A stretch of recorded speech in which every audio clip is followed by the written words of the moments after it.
طب يا باشمهندس، حضرتك قبل كده قلت لنا ان احنا لازم نقرا المكتوب على السلع الغذائيه. طب ليه؟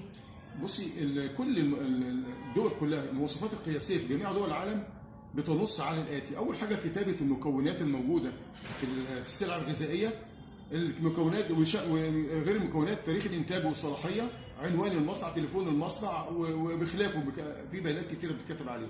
احنا نشوف الجزء اللي يهمنا اللي هو المكونات.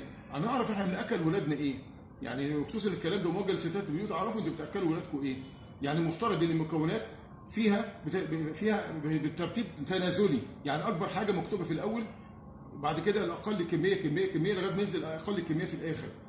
في تسويق الذكي يكونوا على وعي كامل بخطوره التسويق الذكي، اللي بعض المسوقين بيكتبوا المكونات دي بخط صغير خالص عشان الناس ما تقراهاش، واحيانا بيكتبوا مصطلحات صعب على المستهلك العادي انه يقراها، واحيانا بيكتب خالي من السكر وهو مش خالي من السكر، هو خالي من السكر اللي احنا عارفينه، لكن في انواع سكر تانية موجوده زي الجلوكوز وزي الفركتوز وزي المالتوز وبخلافه. وممكن يكون في جلوتين، احنا برضو ممكن عندنا طفل من اسره مثلا عنده حساسيه من الجلوتين، احنا لازم نعرف نقرا المكتوب ده عشان نتفادى الوقوع في الامراض، يعني عشان ما نسيبش حد من ولادنا. المفروض الحاجات دي كلها مهمه قوي قوي بقى، وخصوصا الزيوت النباتيه المهدرجه وزيوت زيت النخيل والحاجات دي كلها. يعني في على الفيديو اللي قبل كده كنا اتكلمنا على الزبده اللي فيها زيوت نباتيه مهدرجه او زيت نخيل.